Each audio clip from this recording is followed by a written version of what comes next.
Feliz y bendecido día, aprendiendo un curso de milagros. El secreto de la verdadera oración es olvidarte de las cosas que crees necesitar. Pedir algo específico es igual que ver el pecado primero y luego perdonarlo. Del mismo modo, al orar pasas por alto tus necesidades específicas, tal como las ves, y las dejas en manos de Dios. Ahí se convierten en los regalos que le haces, pues le dicen que no antepondrás otros dioses a Él, ni que quieres otro amor que el suyo. Este libro es un comienzo, no un final.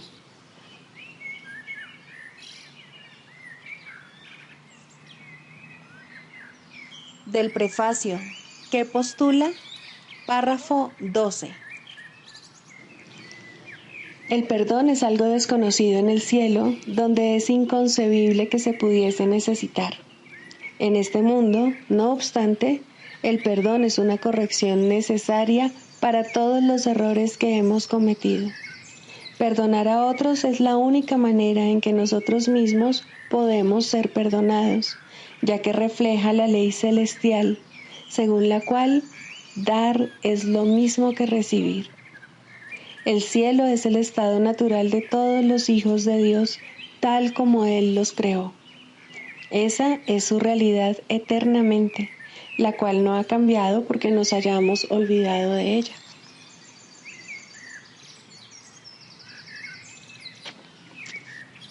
Introducción.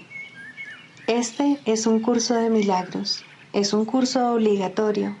Solo el momento en que decides tomarlo es voluntario. Tener libre albedrío no quiere decir que tú mismo puedas establecer el plan de estudios. Significa únicamente que puedes elegir lo que quieres aprender en cualquier momento dado. Este curso no pretende enseñar el significado del amor, pues eso está más allá de lo que se puede enseñar. Pretende, no obstante, despejar los obstáculos que impiden experimentar la presencia del amor, el cual es tu herencia natural. Lo opuesto al amor es el miedo, pero aquello que todo lo abarca no puede tener opuestos. Este curso puede, por lo tanto, resumirse muy simplemente de la siguiente manera. Nada real puede ser amenazado. Nada irreal existe. En esto radica la paz de Dios.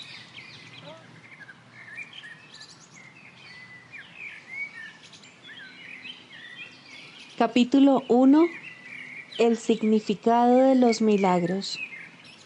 Primero, principios de los milagros. Principio 43. Los milagros surgen de un estado mental milagroso o de un estado de estar listo para ellos.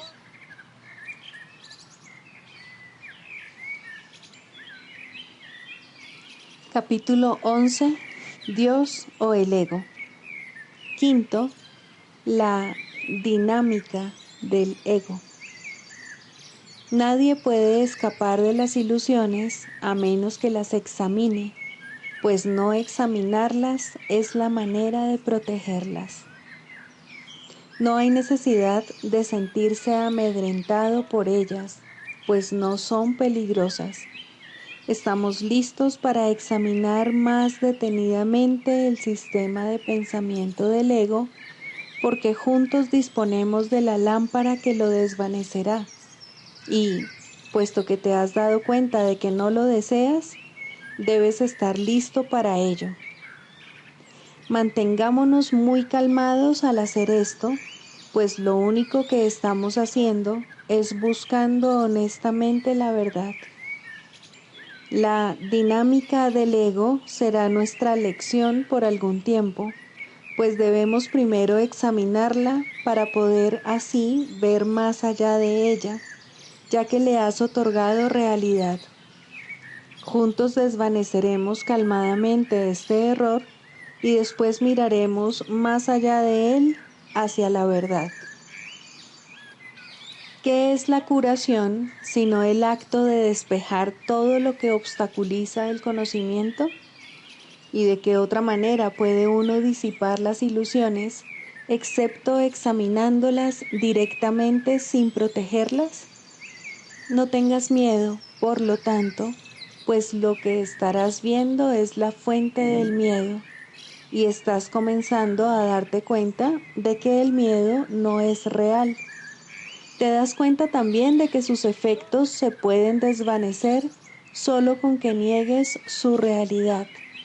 El siguiente paso es, obviamente, reconocer que lo que no tiene efectos no existe. Ninguna ley opera en el vacío y lo que no lleva a ninguna parte no ha ocurrido. Si la realidad se reconoce por su extensión, lo que no conduce a ninguna parte no puede ser real. No tengas miedo de mirar al miedo, pues no puede ser visto.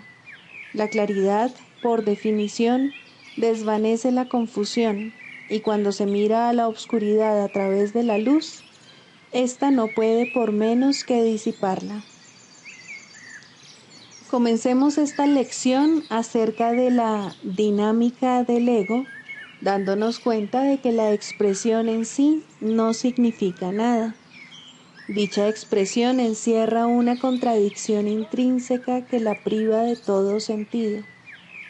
Dinámica implica el poder para hacer algo, y toda la falacia de la separación radica en la creencia de que el ego tiene el poder de hacer algo. Tienes miedo del ego porque crees eso. No obstante, la verdad es muy simple. Todo poder es de Dios. Lo que no procede de Él no tiene el poder de hacer nada.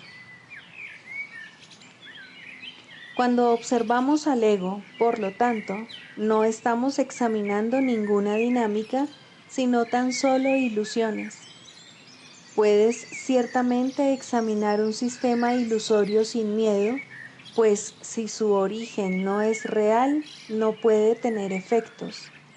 El miedo se vuelve claramente más impropio si reconoces el objetivo del ego, el cual está tan obviamente desprovisto de sentido que cualquier esfuerzo en su favor es, por fuerza, inútil. El objetivo del ego es claramente alcanzar su propia autonomía. Desde un principio, pues, su propósito es estar separado, ser autosuficiente e independiente de cualquier poder que no sea el suyo propio. Por eso es por lo que es el símbolo de la separación. Toda idea tiene un propósito, y su propósito es siempre el resultado natural de lo que es. Todo lo que procede del ego es lo que resulta naturalmente de su creencia central, y la manera de cancelar sus resultados es reconociendo simplemente que la fuente de estos no es natural, ya que está en desacuerdo con tu verdadera naturaleza. He dicho anteriormente que ejercer la voluntad en oposición a Dios es querer que los deseos ilusorios se hagan realidad, pero eso no es realmente ejercer la voluntad. Su voluntad es una porque la extensión de su voluntad no puede ser diferente de sí misma. El verdadero conflicto que experimentas, por lo tanto, es entre los deseos vanos del ego y la voluntad de Dios que tú compartes con él. ¿Cómo iba a ser esto un conflicto real? Tuya es la independencia de la creación, no la de la autonomía. Tu función creativa radica en tu completa dependencia de Dios, quien comparte su función contigo. Al estar dispuesto a compartirla, Él se volvió tan dependiente de ti como tú lo eres de Él. No le adscribas la arrogancia del ego a aquel cuya voluntad no es ser independiente de ti. Él te ha incluido en su autonomía, ¿Puedes realmente creer que la autonomía significa algo aparte de él? La creencia en la autonomía del ego te está costando el conocimiento de tu dependencia de Dios, en la cual reside tu libertad. El ego considera cualquier dependencia como una amenaza e incluso ha tergiversado tu añoranza de Dios y la ha convertido en un medio para consolidarse a sí mismo. Pero no te dejes engañar por la interpretación que hace de tu conflicto. El ego siempre ataca en defensa de la separación. Al creer que tiene el poder de hacer eso, no hace otra cosa, ya que su objetivo de autonomía no es otra cosa. El ego está totalmente confundido con respecto a la realidad, pero no pierde de vista su objetivo. Está mucho más alerta que tú, porque está completamente seguro de su propósito. Tú estás confundido porque no reconoces el tuyo. Debes reconocer que lo que menos quiere el ego es que te des cuenta de que le tienes miedo, pues si el ego pudiese producir miedo, menoscabaría tu independencia y debilitaría tu poder. Sin embargo, su único argumento para que le seas leal es que él puede darte poder.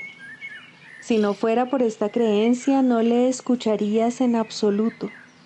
¿Cómo iba a poder, entonces, seguir existiendo si te dieses cuenta de que al aceptarlo te estás empequeñeciendo y privándote a ti mismo de poder?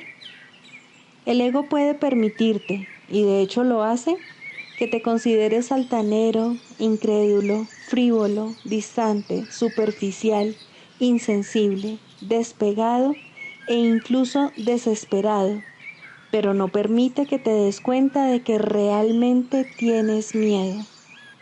Minimizar el miedo, pero no deshacerlo, es el empeño constante del ego, y es una capacidad para la cual demuestras ciertamente gran ingenio. ¿Cómo iba a poder predicar separación a menos que la reforzase con miedo? ¿Y seguirías escuchándole si reconocieses que eso es lo que está haciendo? La más seria amenaza para el ego es, pues, que te des cuenta de que cualquier cosa que parezca separarte de Dios es únicamente miedo, sea cual sea la forma en que se manifieste e independientemente de cómo el ego desee que lo experimentes. Su sueño de autonomía se estremece hasta su raíz cuando cobras conciencia de esto, pues si bien puedes tolerar una falsa idea de independencia, no aceptarías el costo en miedo que ello supone una vez que lo reconocieses. Pero ese es su costo, y el ego no puede reducirlo. Si pasas por alto el amor, estás pasándote por alto a ti mismo, y no podrás sino tener miedo de la irrealidad, porque te habrás negado a ti mismo. Al creer que tu ataque contra la verdad ha tenido éxito, creerás que el ataque tiene poder. Dicho llanamente, pues, te has vuelto temeroso de ti mismo. Y nadie quiere encontrar lo que cree que le destruiría. Si se pudiese lograr el objetivo de autonomía del ego, el propósito de Dios podría ser truncado, y eso es imposible. Solamente aprendiendo lo que es el miedo, puedes por fin aprender a distinguir lo posible de lo imposible y lo falso de lo verdadero. De acuerdo con las enseñanzas del ego, su objetivo se puede lograr, pero el propósito de Dios no. De acuerdo con las enseñanzas del Espíritu Santo, únicamente el propósito de Dios se puede lograr y ya se ha logrado. Dios depende de ti tanto como tú de Él, porque su autonomía incluye la tuya y por lo tanto está incompleta sin ella. Solo puedes establecer tu autonomía identificándote con Él y llevando a cabo tu función tal como es en verdad. El ego cree que alcanzar su objetivo es la felicidad, pero te ha sido dado conocer que la función de Dios es la tuya y que la felicidad no se puede encontrar aparte de vuestra voluntad conjunta. Reconoce únicamente que el objetivo del ego, que tan diligentemente has perseguido, no te ha aportado más que miedo, y se hará muy difícil mantener que el miedo es felicidad. Respaldado por el miedo, esto es lo que el ego quiere que creas, pero el Hijo de Dios no está loco y no lo puede creer. De reconocer esto, no lo aceptaría, pues solo un loco elegiría el miedo en lugar del amor, y solo un loco podría creer que atacando es como se alcanza el amor. Pero el que ha sanado se da cuenta de que solo el ataque, del que el amor de Dios le protege completamente, puede producir miedo. El ego analiza, el Espíritu Santo acepta. Solo por medio de la aceptación se puede llegar a apreciar la plenitud, pues analizar significa fragmentar o separar. Tratar de entender la totalidad fragmentándola es claramente el enfoque típicamente contradictorio que el ego utiliza para todo. El ego cree que el poder, el entendimiento y la verdad radican en la separación y que para establecer esta creencia tiene que atacar. Al no darse cuenta de que es imposible establecer esta creencia y obsesionado por la convicción de que la separación es la salvación, el ego ataca todo lo que percibe, desmenuzándolo en partes pequeñas y desconectadas, sin ninguna relación significativa entre sí y desprovistas, por lo tanto, de todo significado. El ego siempre sustituirá lo que tiene significado por el caos, pues si la separación es la salvación, la armonía es una amenaza. Las interpretaciones que el ego hace de las leyes de la percepción son, y no pueden sino ser, exactamente las opuestas a las del Espíritu Santo. El ego se concentra en el error y pasa por alto la verdad. Hace que todos los errores que percibe sean reales y concluye, utilizando su razonamiento típicamente circular, que la idea de una verdad consistente no tiene sentido por razón de los errores. El siguiente paso, entonces, es obvio.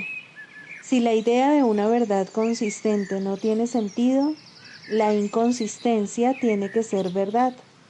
Teniendo muy presente el error y protegiendo lo que ha hecho real, el ego procede al siguiente paso en su sistema de pensamiento.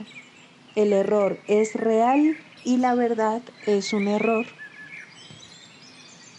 El ego no trata de comprender esto, lo cual es obviamente incomprensible, pero trata por todos los medios de demostrarlo, y eso es lo que hace constantemente. Valiéndose del análisis para atacar el significado, el ego logra pasarlo por alto, y lo que le queda es una serie de percepciones fragmentadas que él unifica en beneficio propio. Esto se convierte entonces en el universo que percibe, y es este universo lo que a su vez se convierte en la demostración de su propia realidad. No subestimes el poder de atracción que las demostraciones del ego ejercen sobre aquellos que están dispuestos a escucharle. La percepción selectiva escoge sus testigos cuidadosamente y el testimonio de esos testigos es congruente. Los argumentos en favor de la locura son convincentes para los locos, pues todo razonamiento concluye allí donde comienza, y no hay sistema de pensamiento que pueda trascender su propia fuente. Aún así, el razonamiento que carece de sentido no puede demostrar nada, y aquellos a quienes convence no pueden sino estar engañados. ¿Cómo iba a poder enseñar verdaderamente el ego cuando pasa por alto la verdad? ¿Cómo iba a poder percibir lo que ha negado? Sus testigos dan testimonio de su negación, pero no de lo que ha negado. El ego mira de frente al Padre y no lo ve, pues ha negado a su Hijo. ¿Te gustaría recordar al Padre? Acepta a su Hijo y lo recordarás. No hay nada que pueda demostrar que su Hijo es indigno, pues no hay nada que pueda probar que una mentira es verdad. Lo que ves en su Hijo a través de los ojos del ego es una demostración de que su Hijo no existe. Sin embargo, donde quiera que el Hijo esté, allí tiene que estar el Padre. Acepta lo que Dios no niega y ello te demostrará su verdad. Los testigos de Dios se alzan en su luz, contemplan lo que Él creó. Su silencio es la señal de que han contemplado al Hijo de Dios y en la presencia de Cristo no tienen que demostrar nada, pues Cristo les habla de sí mismo y de su Padre. Guardan silencio porque Cristo les habla y son sus palabras las que brotan de sus labios. Cada hermano con quien te encuentras se convierte en un testigo de Cristo o del ego, dependiendo de lo que percibas en él. Todo el mundo te convence de lo que quieres percibir y de la realidad del reino en favor del cual has decidido mantenerte alerta.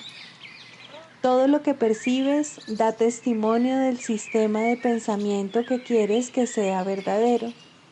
Cada uno de tus hermanos tiene el poder de liberarte si tú decides ser libre.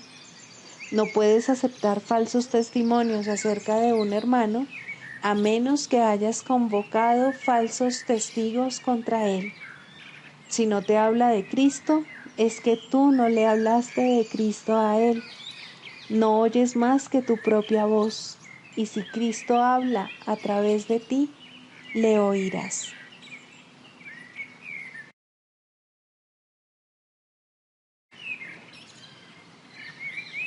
Libro de ejercicios.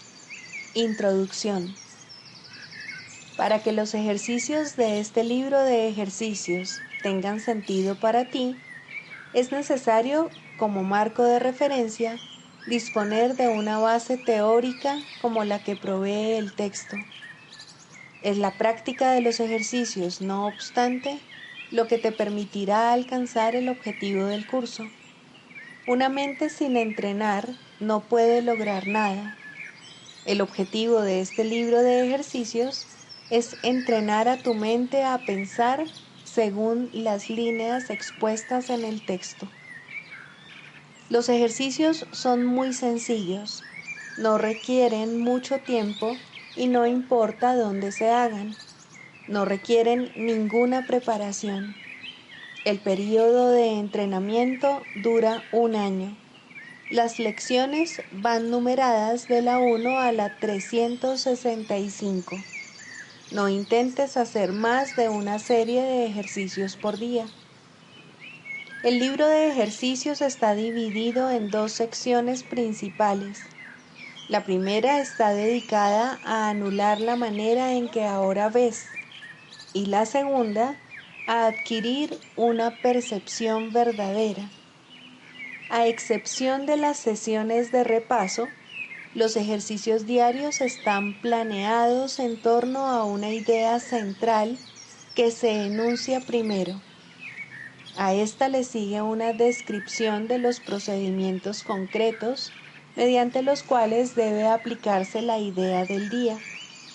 El propósito del libro de ejercicios es entrenar a tu mente de forma sistemática a tener una percepción diferente de todas las cosas y de todo el mundo.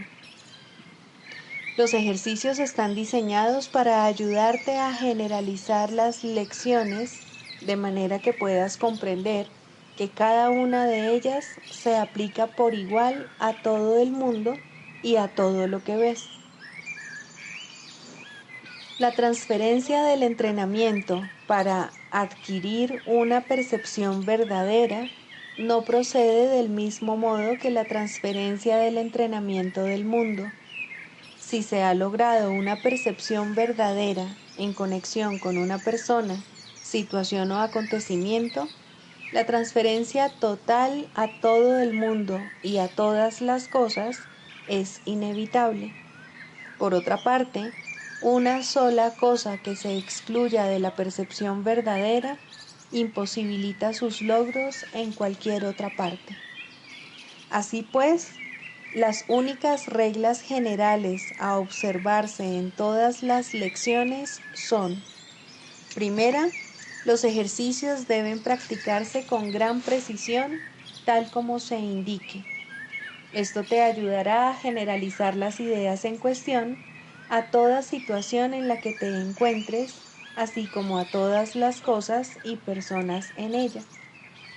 Segunda, asegúrate de no decidir por tu cuenta que hay ciertas personas, situaciones o cosas a las cuales no se les puede aplicar estas ideas. Eso interferiría en la transferencia del entrenamiento. La naturaleza misma de la percepción verdadera es que no tiene límites. Es lo opuesto a la manera en que ves las cosas ahora. El objetivo general de los ejercicios es incrementar tu capacidad de ampliar las ideas que estarás practicando de modo que lo incluyan todo. Esto no requiere esfuerzo alguno de tu parte. Los ejercicios mismos reúnen en sí las condiciones necesarias para ese tipo de transferencia. Algunas de las ideas que el libro de ejercicios presenta te resultarán difíciles de creer, mientras que otras tal vez te parezcan muy sorprendentes. Nada de eso importa. Se te pide simplemente que las apliques tal como se te indique. No se te pide que las juzgues. Se te pide únicamente que las uses. Es usándolas como cobrarán sentido para ti y lo que te demostrará que son verdad.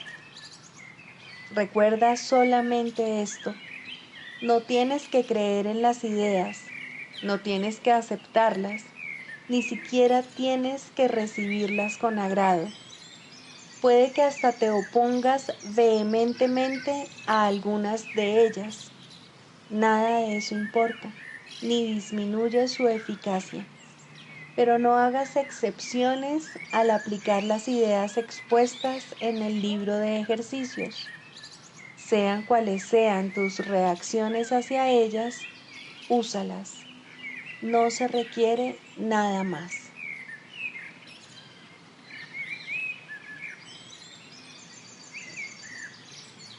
Libro de ejercicios. Primera parte. Lección 1. Nada de lo que veo en esta habitación, en esta calle, desde esta ventana, en este lugar, significa nada. Mira ahora lentamente a tu alrededor y aplica esta idea de manera muy concreta a todo lo que veas. Esa mesa no significa nada. Esa silla no significa nada. Esa mano no significa nada. Este pie no significa nada. Esta pluma no significa nada.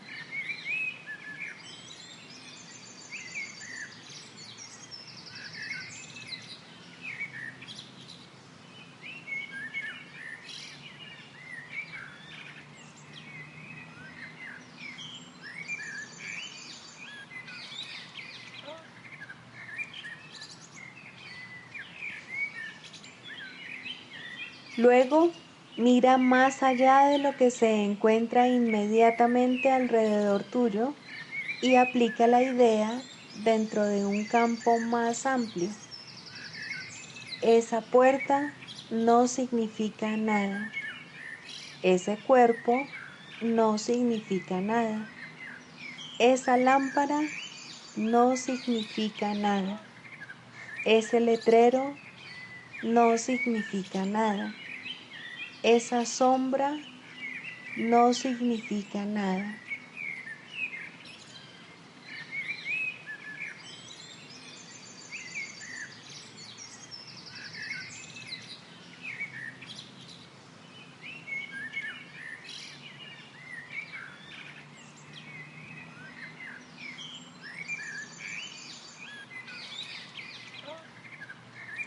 Observa que estas expresiones no siguen ningún orden determinado ni hacen distinción entre la clase de cosas a las que se aplican. Ese es el propósito del ejercicio. La afirmación debe aplicarse sencillamente a cualquier cosa que veas. Al practicar con la idea del día, hazlo con total imparcialidad. No trates de aplicarla a todo lo que se encuentre dentro de tu campo visual, pues estos ejercicios no deben convertirse en un ritual. Asegúrate solamente de no excluir nada en particular.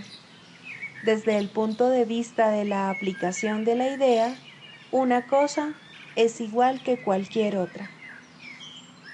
Las 3 primeras lecciones no deben hacerse más de 2 veces al día, preferiblemente una vez por la mañana y otra por la noche. No deben pasar de 1 minuto más o menos, a no ser que eso cause una sensación de premura. Una cómoda sensación de reposo es esencial.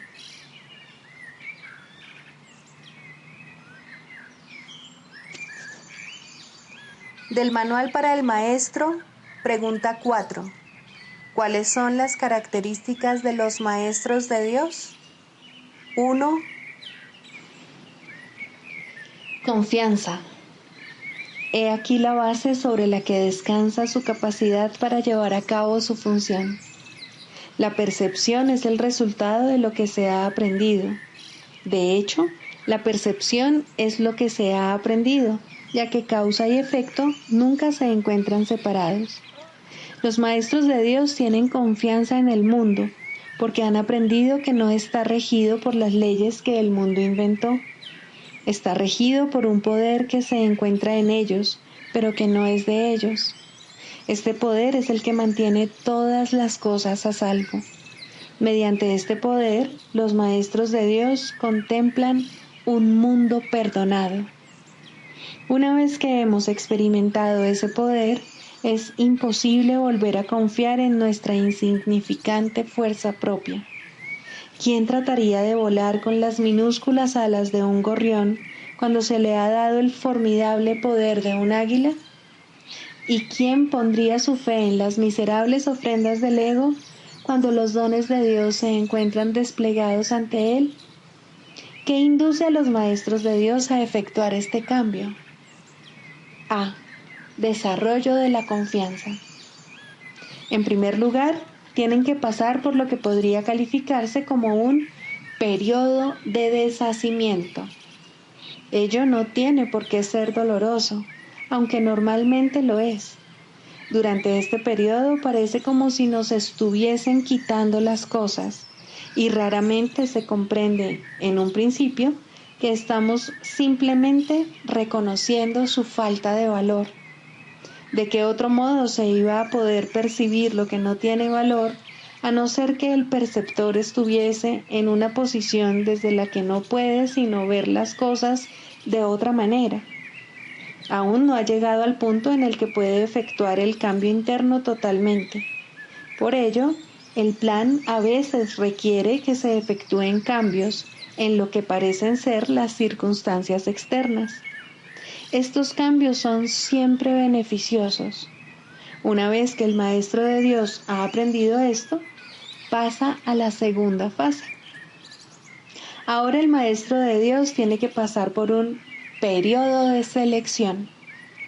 Este periodo es siempre bastante difícil, pues al haber aprendido que los cambios que se producen en su vida son siempre beneficiosos, tiene entonces que tomar todas sus decisiones sobre la base de si contribuyen a que el beneficio sea mayor o menor.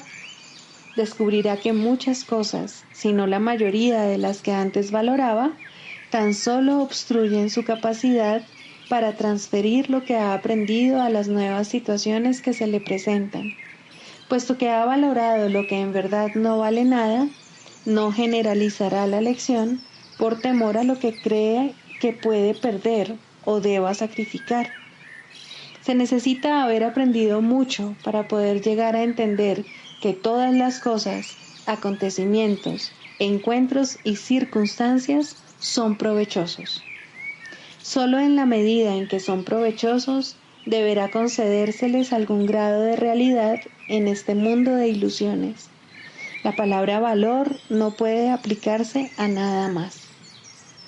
La tercera fase por la que el Maestro de Dios tiene que pasar podría llamarse periodo de renuncia. Si se interpreta esto como una renuncia a lo que es deseable, se generará un enorme conflicto. Son pocos los maestros de Dios que se escapan completamente de esta zozobra. No tiene ningún sentido, no obstante, separar lo que tiene valor de lo que no lo tiene, a menos que se dé el paso que sigue naturalmente. Por lo tanto, el periodo de transición tiene que ser un periodo en el que el Maestro de Dios se siente obligado a sacrificar sus propios intereses en aras de la verdad. Todavía no se ha dado cuenta de cuán absolutamente imposible sería una exigencia así. Esto solo lo puede aprender a medida que renuncia realmente a lo que no tiene valor. Mediante esa renuncia, aprende que donde esperaba aflicción, encuentra en su lugar una feliz despreocupación. Donde pensaba que se le pedía algo, se encuentra agraciado con un regalo. Ahora llega un periodo de asentamiento. Es este un periodo de reposo en el que el Maestro de Dios descansa razonablemente en paz por un tiempo. Ahora consolida su aprendizaje. Ahora comienza a ver el valor de transferir lo que ha aprendido de unas situaciones a otras.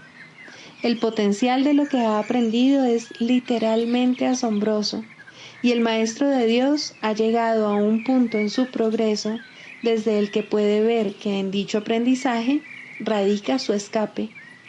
Renuncia a lo que no quieres y quédate con lo que sí quieres. Qué simple es lo obvio y qué fácil. El Maestro de Dios necesita este periodo de respiro. Todavía no ha llegado tan lejos como cree, mas cuando está listo para seguir adelante, marcharán a su lado compañeros poderosos. Ahora descansa por un rato y los convoca antes de proseguir. A partir de ahí, ya no seguirá adelante solo. La siguiente fase es ciertamente un periodo de inestabilidad. El Maestro de Dios debe entender ahora que en realidad no sabía distinguir entre lo que tiene valor y lo que no lo tiene. Lo único que ha aprendido hasta ahora es que no desea lo que no tiene valor y que sí desea lo que tiene. Su propio proceso de selección, no obstante, no le sirvió para enseñarle la diferencia. La idea de sacrificio, tan fundamental en su sistema de pensamiento, imposibilitó el que pudiese discernir. Pensó que había aprendido a estar dispuesto, pero ahora se da cuenta de que no sabe para qué sirve estar dispuesto. Ahora tiene que alcanzar un estado que puede permanecer fuera de su alcance por mucho, mucho tiempo. Tiene que aprender a dejar de lado todo juicio y a preguntarse en toda circunstancia qué es lo que realmente quiere. De no ser porque cada uno de los pasos en esta dirección está tan fuertemente reforzado, cuán difícil sería darlos. Finalmente llega un periodo de logros. Ahora es cuando se consolida su aprendizaje. Lo que antes se consideraba simples sombras se han convertido ahora en ganancias substanciales con las que puede contar en cualquier emergencia, así como también en los periodos de calma. En efecto, el resultado de esas ganancias no es otro que la tranquilidad, el fruto de un aprendizaje honesto, de un pensamiento congruente y de una transferencia plena. Esta es la fase de la verdadera paz, pues aquí se refleja plenamente el estado celestial. A partir de ahí, el camino al cielo está libre y despejado y no presenta ninguna dificultad. En realidad ya está aquí. ¿Quién iba a querer ir a ninguna otra parte si ya goza de absoluta paz? ¿Y quién querría cambiar su tranquilidad por algo más deseable? ¿Qué podría ser más deseable?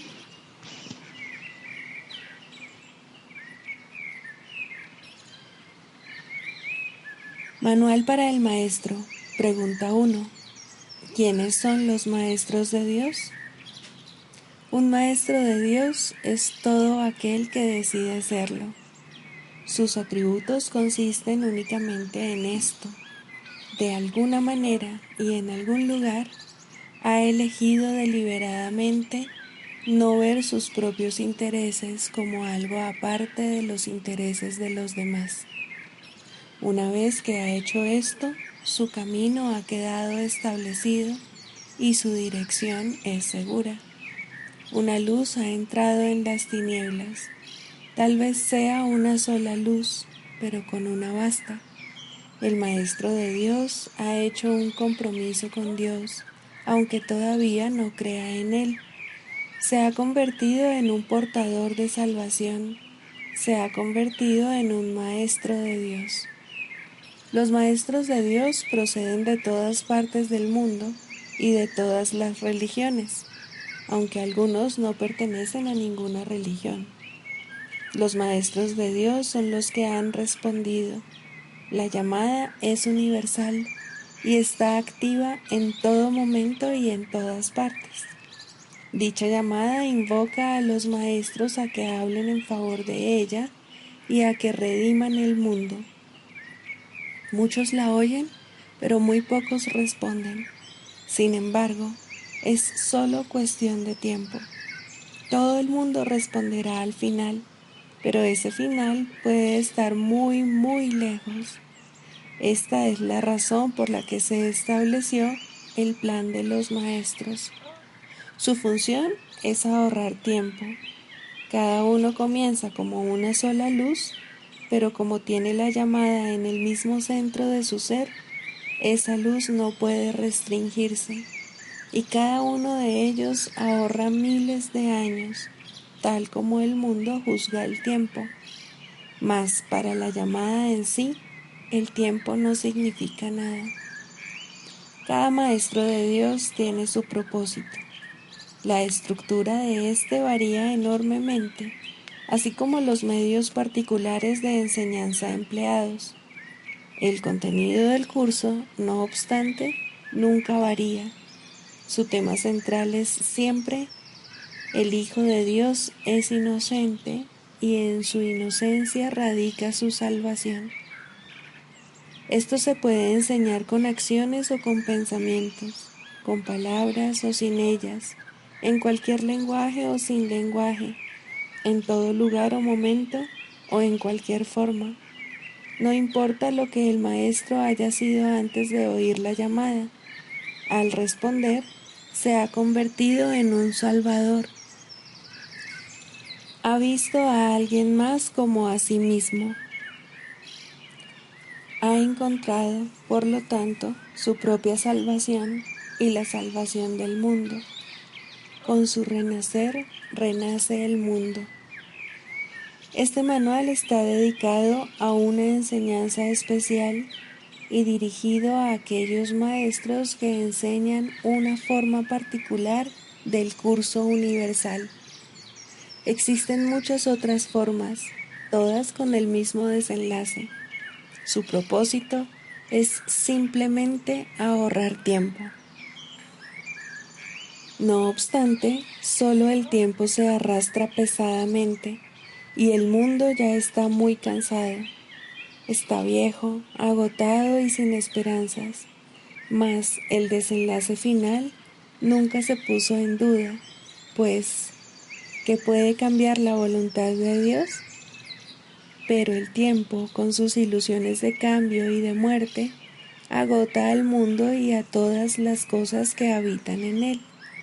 Al tiempo, no obstante, le llegará su final, y propiciar ese final es la función de los maestros de Dios, pues el tiempo está en sus manos. Tal fue su elección, y así se les concedió.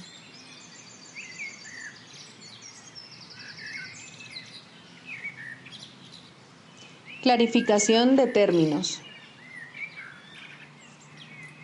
Jesús, Cristo. No necesitas ayuda para entrar en el cielo, pues jamás te ausentaste de él, pero sí necesitas una ayuda que proceda de más allá de ti, pues te encuentras limitado por falsas creencias con respecto a tu identidad, la cual solo Dios estableció en la realidad. Los ayudantes que se te proveen varían de forma, aunque ante el altar son uno solo. Más allá de cada uno de ellos se encuentra un pensamiento de Dios, y esto jamás ha de cambiar. Pero sus nombres difieren por un tiempo, puesto que el tiempo necesita símbolos, siendo de por sí irreal. Sus nombres son legión, pero no nos extenderemos más allá de los nombres que el curso en sí plantea. Dios no provee ayuda, pues no sabe de necesidades.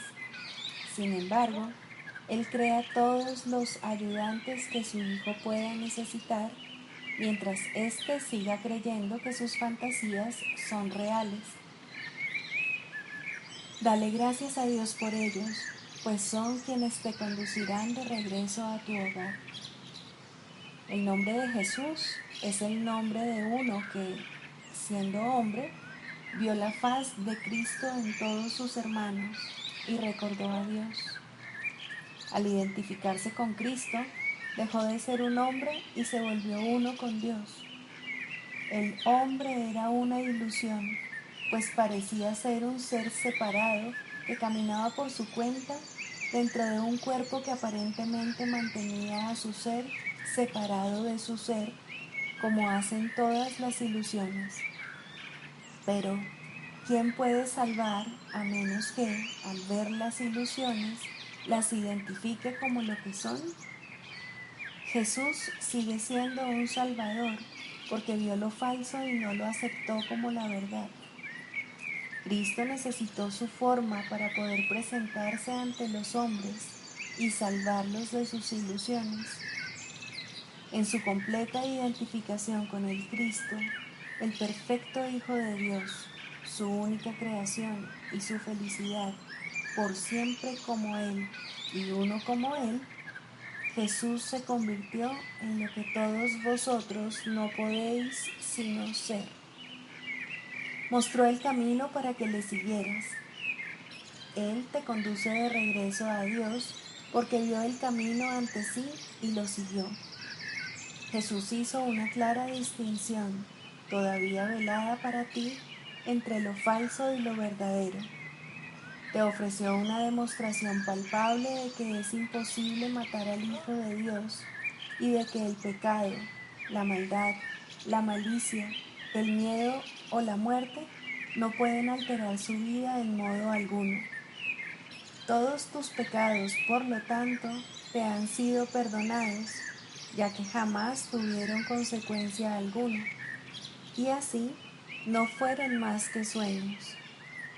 Levántate con aquel que te mostró esto, ya que se lo debes por haber compartido contigo tus sueños para que pudieran ser disipados, y todavía los comparte para mantenerse en unión contigo. ¿Es Él el Cristo? Por supuesto que sí, junto contigo. Su vida en la tierra no fue lo suficientemente larga como para poder enseñar la poderosa lección que aprendió por todos vosotros, mas Él permanecerá contigo para conducirte desde el infierno que tú hiciste hasta Dios. Y cuando unas tu voluntad a la suya, verás a través de su visión, pues los ojos de Cristo se comparten.